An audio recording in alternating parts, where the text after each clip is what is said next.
딴지워드 10월 30일 수요일입니다. 오늘 우리에게 주시는 하나님의 말씀은 큐티인 본문 중에서 신약성경 디도서 3장 3절에서 7절까지의 말씀입니다.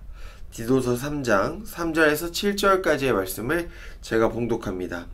우리도 전에는 어리석은 자요, 순종하지 아니한 자요, 속은 자요, 여러가지 정욕과 행락에 종 노릇한 자요, 악독과 투기를 일삼은 자요, 가증스러운 자요, 피차 미화한 자였으나 우리 구주 하나님의 자비와 사람 사랑하심이 나타날 때에 우리를 구원하시되 우리가 행한 바 의로운 행위로 말미암지 아니하고 오직 그의 긍휼하심을 따라 중생의 시승과 성령의 새롭게 하심으로 하셨나니 우리 구주 예수 그리스도로 말미암아 우리에게 그 성령을 풍성히 부어주사 우리로 그의 은혜를 힘입어 의롭다 하심을 얻어 영생의 소망을 따라 상속자가 되게 하려 하심이라.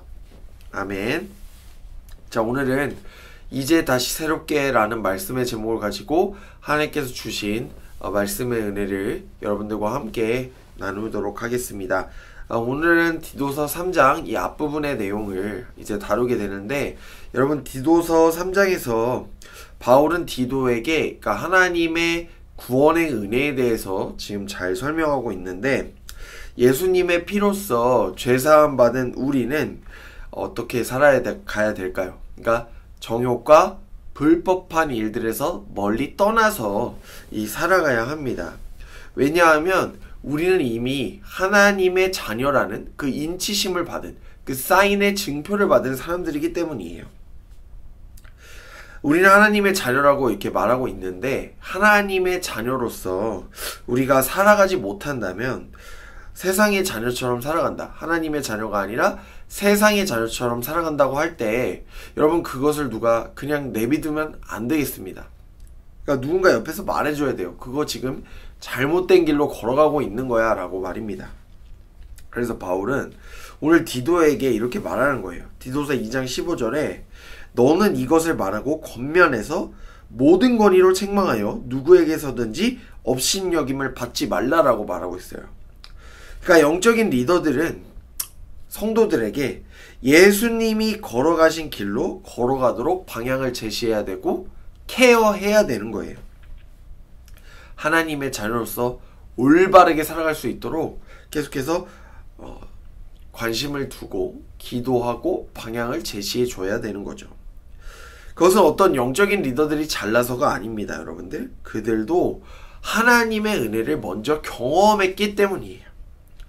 오늘 바울의 말을 빌리자면 이렇게 표현하는 거죠. 디도서 3장 3절 세번역 성경 말씀에 이렇게 나와 있어요. 우리도 전에는 어리석고 순종하지 아니하고 미혹을 당하고 온갖 정욕과 향락의 종노릇하고 악의와 시기심을 가지고 살고 남에게 미움을 받고 서로 미워하면서 살았습니다 라고 말하는데, 여기서 그러니까 위로가 되는 말이 뭐냐면 우리도 전에는 그랬습니다 예요. 그러니까 우리도 전에는 이라는 문장이 사실 많은 위로가 됩니다. 사실 여러분들 바울도 과거 사울 시절에 얼마나 많이 부족한 사람이었습니까? 또한 예수님을 믿고 따르는 이 당시에 먼저 이제 그리스도인 된 사람들도 모든 연약함을 갖고 있죠. 그러니까 완벽하지 않다는 겁니다. 어리석고 여전히 그들에게는 악의가 있고 시기심을 가지고 살아가요. 왜냐하면 우리 모두가 죄인이기 때문이에요. 여러분, 우리는 구원을 받았지만 사실 구원을 받을 수 없는 그 자격 없는 사람이 우리입니다. 오늘 디도서 3장 4절 말씀에는 이렇게 반대로 말해요. 우리는 죽을 수밖에 없었지만 구원자 되신 주님께서 우리에게 인자와 사랑을 베푸셔서 우리를 구원하셨다라고 말합니다.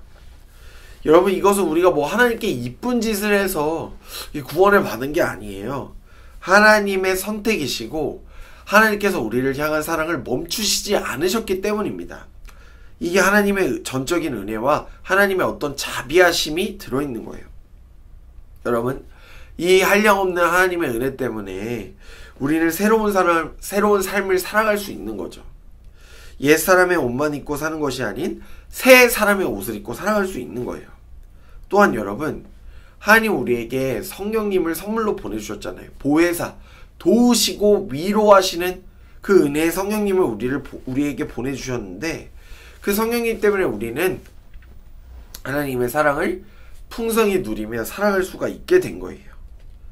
이전과 똑같은 삶을 사는 것이 아니라 더 나은 삶을 살고 더 고귀한 가치를 추구하는 삶을 살아갈 수 있는 거죠. 성령이 함께 계시고 우리가 구원받았기 때문입니다. 그래서 바울은 디도서 3장 7절 말씀에 우리가 하나님의 은혜로 의롭게 되었습니다. 또한 영원한 생명의 소망을 따라서 하나님의 상속자가 되었다라고 말하고 있어요. 여러분, 우리는 상속자의 신분이 아니에요. 사실 우리의 신분은 뭡니까? 죄인이죠. 죄인. 죄인은 스스로 자기의 죄를 용서할 수 있는 권리가 없어요. 죄가 없는 존재가 우리의 죄를 용서해 줘야만 우리가 자유해질 수 있고 오늘 말씀의 상속자가 될 수 있는 거예요. 은혜를 입을 수 있는 거예요. 여러분, 죄에서 자유를 얻기 위함은, 죄에서 벗어난 자유를 얻기 위함은 우리가 찬송가에도 나와 있듯이 예수 그리스도의 보혈밖에 없습니다. 예수님의 보혈로 우리의 죄가 깨끗하게 씻음 받았고요. 우리는 하나님의 구원을 받는 상속자들이 된 거예요. 새 사람, 새 인생을 출발하게 된 거죠. 여러분, 이것보다 더 큰 축복과 더 큰 선물이 어디 있겠어요? 없죠. 이거면 충분합니다. 여러분, 그렇기 때문에 우리에게 주어진 삶, 지금 여러분들에게 주어진 삶 있잖아요. 가볍게 여기시면 안 됩니다. 감사하셔야 돼요. 짜증 내시면 안 돼요. 불평 불만 내시면 안 돼요. 신세 한탄하지 마시고, 오늘 나에게 주신 하루는, 오늘 나에게 주신 삶은 하나님이 선물로 주신 삶이구나. 그렇기 때문에 여러분, 하나님의 자녀로서 살아가셔야 되고 새로운 삶을 살아가셔야 되는 거예요. 다시 죄인의 모습으로 돌아가실 수 없습니다. 여러분, 새 날과 새 삶을 허락하신 하나님 아버지께 감사하시면서 이제부터 죄에 대해서 경각심을 가지시고요. 여러분, 죄를 멀리 하실 수 있기를 바라요. 나의 연약함 인정하시기 바랍니다. 하나님, 제가 또 이렇게 넘어집니다. 저 이렇게 연약한 사람입니다. 인정하세요. 그리고 거기서 멈추는 게 아니라 하나님을 붙잡으실 수 있기를 바라요. 하나님은 여러분들을 많이 사랑하시고 언제나 강한 손과 펴신 팔로 우리를 붙들고 계십니다. 하나님께 여러분들의 삶의 문제와 연약함을, 여러분들의 죄성을 내려놓으십시오. 하나님께 나의 삶을 그냥 드리십시오. 그러면 하나님께서 우리의 삶을 만져가시고 우리를 올바른 길로 인도하실 거예요. 오늘도 우리를 다시 새롭게 하시는 그 하나님만 의지하며 나아가는 사랑하는 예능의 모든 청년들이 될 수 있기를 주님의 이름으로 간절히 축복합니다. 말씀을 기억하며 함께 기도합시다. 사랑의 하나님, 죄로 죽을 수밖에 없는 우리를 다시 살리시고 또 구원받았지만 여전히 죄인의 옷을 입고 있는 우리를 포기하지 않으시며 우리를 주님의 길에서 벗어나게 하지 않게 하심에 하나님 감사합니다. 우리는 참 연약합니다. 그러나 하나님께서 우리에게 새 삶과 새 날을 살아갈 수 있도록 허락하여 주심에 감사합니다. 그 한량없는 은혜에 감사하며 또 하나님을 사랑하며 나아가는 사랑하는 예능의 모든 청년들이 되게 하여 주시옵소서. 예능 청년들이 하나님 나라의 영원한 상속자로 살아갈 수 있도록 하나님 우리의 삶을 붙잡아 주시옵소서. 언제나 주님만 의지하는 하나님의 참된 자녀 예능 청년들 되게 하여 주옵소서. 모든 영광 주님께 올려드리며 이 모든 말씀 우리를 사랑하시는 예수님의 이름으로 간절히 기도하옵나이다. 아멘.